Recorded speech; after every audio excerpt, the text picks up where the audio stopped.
twitch like I'm keeping beat to a metronome. 4 bars 8 bars 16 or more. I quantas. Oke, selamat pagi semuanya. Pagi. Apa kabar hari ini? Baik. Sehat selalu? Sehat. Oke, sebelum kita mulai pembelajaran kita pada pagi hari ini, Bapak mau mencek kehadiran. Hadir semua? Hadir, Pak. Oke, kalau hadir semua, terima kasih Bapak ucapkan kepada Ananda sekalian. Dan kehadiran kalian menandakan bahwa kalian mencintai pembelajaran kimia. Oke, sebelum kita mulai pembelajaran kita pada kesempatan kali ini, alangkah baiknya kita serahkan semuanya pada Tuhan yang Maha Kuasa, agar pembelajaran kita dari awal sampai akhir berjalan sebagaimana mestinya dan selalu dibimbing oleh Tuhan yang Maha Kuasa. Maka pada kesempatan kali ini Bapak mohon kepada ketua kelas untuk memimpin doa kita. Pada ketua, Bapak persilakan.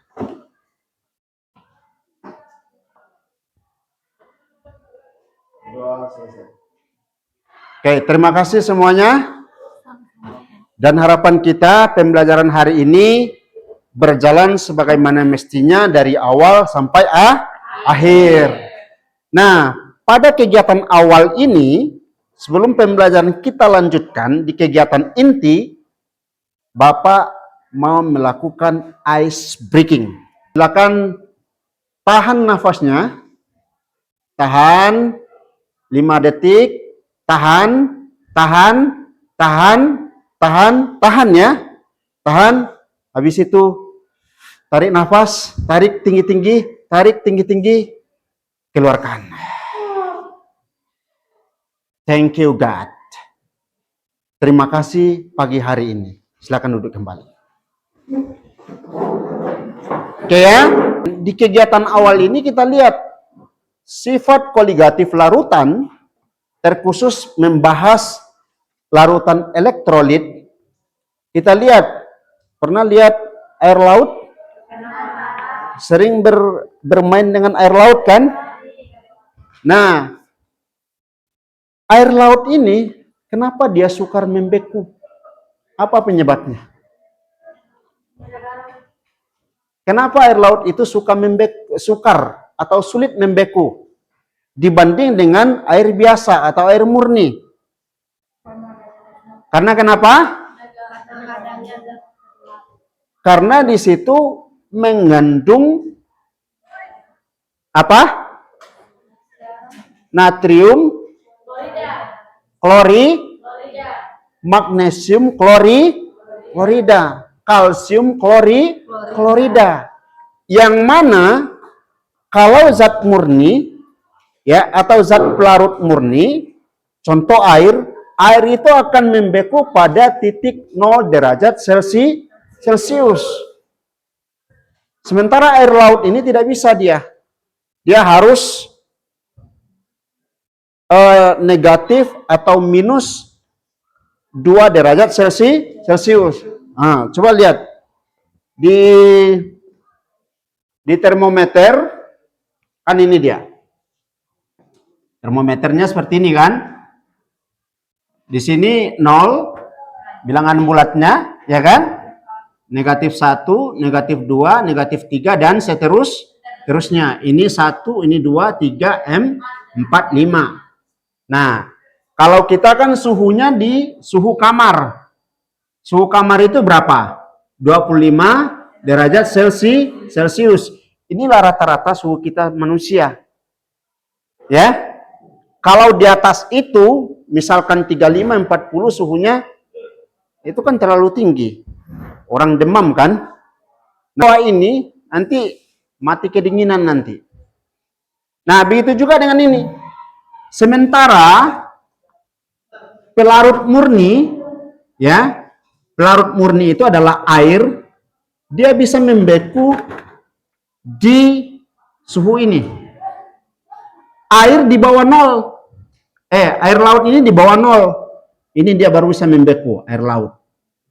Karena dipengaruhi, air laut itu mengandung natrium klorida, magnesium klorida, kalsium klorida. Yang mana kita mengetahui bahwa natrium klorida itu dia susah untuk dibekukan. Dia menurunkan titik beku.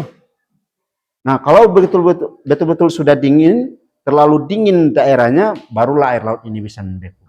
Itu pun tidak lama. Ya, itu dia pengaruhnya secara ilmiah. Ya. Nah, sekarang kita lihat juga di dalam sifat larutan koligatif ini, ya, kita lihat banyak dimanfaatkan dalam kehidupan kita sehari-hari. Di dalam industri. Lanjut kita kepada kegiatan inti. Kita lihat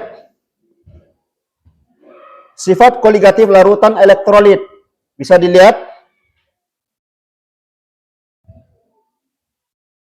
Ah, ini dia. Dari teori ion Svante August Arrhenius dikemukakan bahwa larutan asam basa ataupun garam termasuk larutan elektrolit. Nah, sifat koligatif larutan elektrolit ini sendiri adalah kalau Bapak ulangi ya, kalau pertemuan minggu kemarin kita membahas yang namanya sifat koligatif larutan non elektrolit, yang dimana ada satu kenaikan titik didih, kedua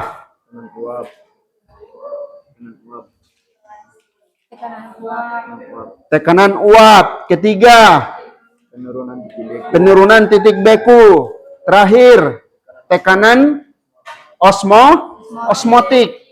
Ah, ini disebut juga sifat dari non elektrolit. Nah, kalau kali ini kita membahas sifat koligatif larutan elektrolit. Apa yang membedakannya antara non elektrolit dan elektrolit? Perhatikan di sini. Nah, kita bahas satu-satu. Nah, perhatikan secara rumusannya seperti itu ya. Dan akibat perubahan itu maka dapat mengakibatkan bertambahnya jumlah partikel. Untuk mengoreksi hukum agar sesuai untuk larutan elektrolit, Jacobus Henricus van Hoff, ini ahli kimia yang menemukan tentang rumusan koligatif pada larutan elektrolit. Ini dia rumusnya. Dikalikan dengan suatu faktor 1 tambah N dikurang 1 kali, ini apa nama bacanya? Yang ini, rumusnya ini bacanya apa? Bacanya apa? Simbol apa? Alfa kan? Alfa kan? Alfa kan? Alfa atau alfa? Alfa atau alfa? Nah, kadang-kadang karena pengucapan kita ini yang salah ya. Sama dengan Michael dengan Mikael.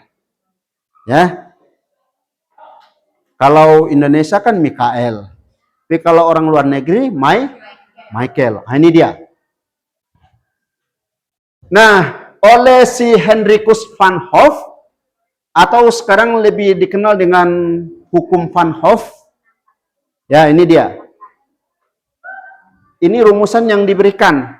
Di mana keterangannya N itu jumlah ion, alfa derajat ionisasi, ya.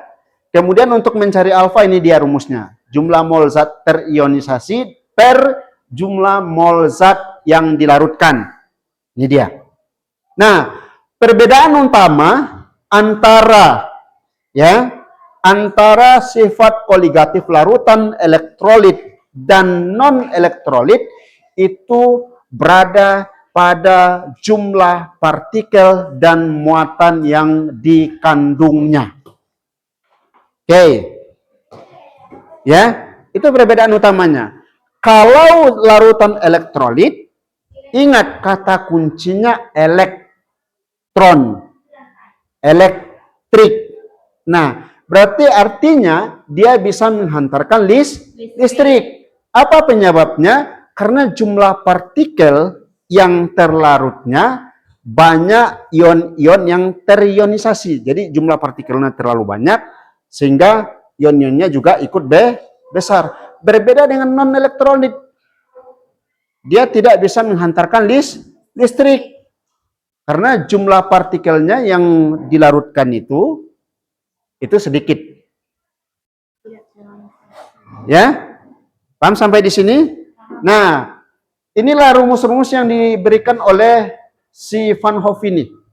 Nah, kita lihat.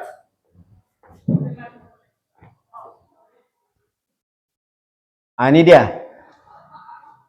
Hubungan harga I dengan persen ionisasi, derajat ionisasi adalah sebagai berikut. Kita lihat rumusnya. I sama dengan 1 tambah dalam kurung N dikurang 1 kali alfa. Nah, ini rumus matematika lagi. Ya. Jadi, kalau dalam matematika selesaikan dulu dalam kurung. Atau boleh juga ini dikali ini, misalkan berarti alfa kali N dikurang alfa kali 1. Kan boleh seperti itu kan? Atau boleh juga kita selesaikan ini dalam kurung dulu. Ini permainan rumusnya. Nah, kita lihat. Misalkan ini dia. Ini contoh. Ini rumusnya. Nah, barangkali rumus-rumus yang seperti ini itu sudah dipelajari di sifat koligatif larutan non-elektrolit. Nah, ada 4 pembahasan kemarin kan? Nah, jadi sekali lagi, itulah yang membedakan antara sifat koligatif larutan non-elektrolit dan Kalau non-elektrolit itu, sekali lagi dia tidak menghantarkan listrik. Sementara elektrolit dia menghantarkan listrik. Nah, kita lihat dalam kehidupan kita sehari-hari. Pernah lihat infus? Pernah? Di mana pernah lihatnya? Nah, dia itu menggunakan sifat koligatif larutan. Pernah lihat garam? Kalau dalam rumus kimianya apa? Natrium klorida. Ya, pernah lihat bahan apa namanya pelumas motor? Pernah lihat? Seperti minyak rem. Nah, itu menggunakan sifat koligatif larutan elektrolit. Nah, kalau kita infus itu menggunakan sifat tekanan osmotik larutan. Nah, jadi banyak sekali fenomena-fenomena yang kita lihat dalam ilmu kimia. Jadi, Bapak ulangi bahwa ilmu kimia selalu hadir di setiap lini kehidupan kita. Itulah manfaat kita mempelajari yang namanya ilmu kimia. Nah, dalam hal ini pembahasannya adalah sifat koligatif larutan elektrolit. Sering kita lihat. Nah, mungkin pertanyaannya simpel. Kenapa air laut itu sukar membeku?